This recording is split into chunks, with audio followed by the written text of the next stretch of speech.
اور یہ قرآن بتاتا ہے لوگوں کو کہ اس دھرتی پر نہ تو کوئی ناپاک ہے اور نہ ہی کوئی مہان ہے، نہ کوئی بڑا ہے۔ قرآن کہتا ہے ان اکرمکم عند اللہ اتقاکم۔ اس دھرتی پر اگر مسلمان ہے اپنے آپ کو وہ یہ کہتا ہے کہ میں سید برادری سے تعلق رکھتا ہوں، I belong to Syed tribe, میں سید خاندان سے تعلق رکھتا ہوں، and therefore first time I will enter the paradise and heaven، میں جنت میں سب سے پہلے جاؤں گا۔ تو قرآن کہتا ہے کہ نہیں، قرآن کہتا ہے کہ بالکل نہیں۔ ان اکرمکم عند اللہ اتقاکم، اللہ سے اگر ڈرتے ہو، اللہ کی نظر میں ذات برادری کی کوئی اہمیت اور حیثیت نہیں ہے جناب۔ اللہ کی نظر میں آدمی کا فعل اور عمل دیکھا جاتا ہے۔ اگر ذات کی بنیاد پر، اگر دھرم کی وجہ سے، یا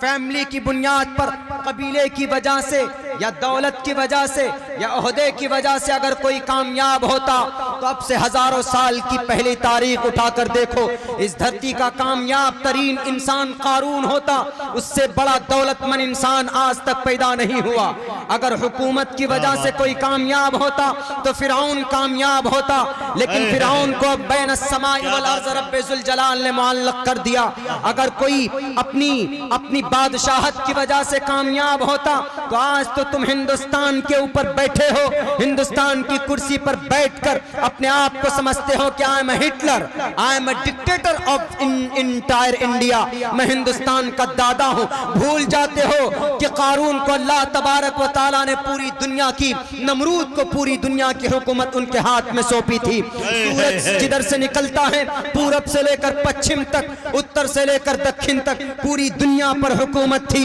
لیکن جب ان کا ظلم بڑھتا گیا، جب ان کا تشدد بڑھتا گیا، لوگوں کے اوپر اپنے آپ کو کہتا تھا انا ربکم الاعلی، میں اس دھرتی کا رب ذوالجلال ہوں، میں اس دھرتی کا پالنہار ہوں، تو اللہ تبارک و تعالیٰ نے دکھایا کہ یہ تمہارا بھول ہے، یہ تم غلط سوچتے ہو، تمہارے دماغ میں بھوسا ہے۔ اللہ تبارک و تعالیٰ نے ایک مچھر کے ذریعے سے اس کی ہلاکت کرا دی۔ اور پھر اسی لیے میں کہنا چاہتا ہوں آج کے موجودہ وقت کے دجالوں سے، شیطان کے چیلوں سے، اگر اللہ نے وقتی طور پر تمہیں حکومت دی، اگر اللہ نے وقتی طور پر تمہیں کرسی دی ہے، تو لوگوں کے اوپر ان کرسیوں کا غلط استعمال مت کرو، لوگوں کو برہمن اور مسلمانوں کے نام پر جھگڑے مت کرواؤ، ہندو مندر مسجد کے نام پر ان کو لڑانے کی کوشش مت کرو، ورنہ ایک بات یاد رکھنا، یدا یدا ہی دھرمسہ گلانربھوتی بھارتا ابیدھانم دھرمسہ تداتمانم سرجامہم۔ دھرم کے نام پر اگر لوگوں کو تم نے لڑایا، اگر دھرم کے نام پر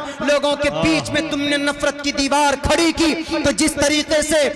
راون کو مٹانے کے لیے ایشور خود اس دھرتی پر اتر آیا تھا، تمہارے گرنتھوں کے حوالے سے کہتا ہوں اگر تم نے یہ کام کیے، بیٹی بچاؤ بیٹی پڑھاؤ کے نام پر جملے بازی تم نے کیا، ٹھیک ہے، اچھی بات ہے، مسلمان کندھا سے کندھا ملا کر آپ کو ساتھ دینے کے لیے تیار ہے، لیکن ریئل میں اگر واقعتاً دل کے اندر درد ہے تو آصفہ کو مان لو اپنا بہن اور ان کے ریپسٹ کو پھانسی کے پھندے پر لٹکاؤ، لیکن آج تک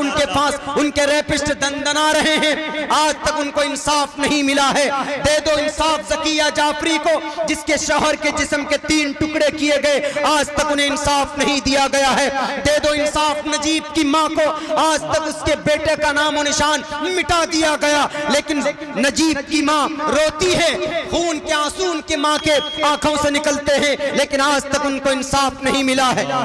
کیسی بات کرتے ہو کہ نہیں جناب ہم ہندوستان کی ناری کا سمان کرتے ہیں؟ اگر ناری کا سمان کرتے ہو تو 2 کروڑ عورتیں ایسی ہیں جو طوائف بنی بیٹھی ہیں، ان کا سمان کرو، ان کو طوائف کے ان کوٹھے سے بلا کر ان کا حق دو، ان کی شادیاں کرواؤ اور ان کو عزت کی زندگی دو۔ کیا وہ ہندوستان کی بیٹی نہیں ہے؟ کیا وہ ہندوستان کی ناری نہیں؟ یہی مظفر پور کے شیلٹر ہام کے اندر معصوم 12 بچیوں کی عزت و ناموس کو لوٹ کر ان کو زندہ زمین کے اندر گاڑ دیا گیا، کیا وہ ہندوستان کی بیٹی نہیں؟ نہیں تھی؟ کیا وہ ہندوستان کی آن بان شان نہیں بن سکتی تھی؟ یہ جملے بازی بند کرو، یہ لوگوں کو بے وقوف بنانے کا کام بند کرو، ورنہ ایشور تمہیں دیکھ رہا ہے۔ پاپستھاستے پرپشانتی یم روپم بھینکرم، اگر پاپ کرو گے تو انجام بھینکر ہوگا، اس دھرتی کے پر تمہیں رب کبھی بخشش نہیں کرے گا۔ ذرا ڈرو ان مظلوموں سے اور یاد کرو اس وقت کو جب ان کی نکلنے والی زبان سے آسمان پر جاتی ہے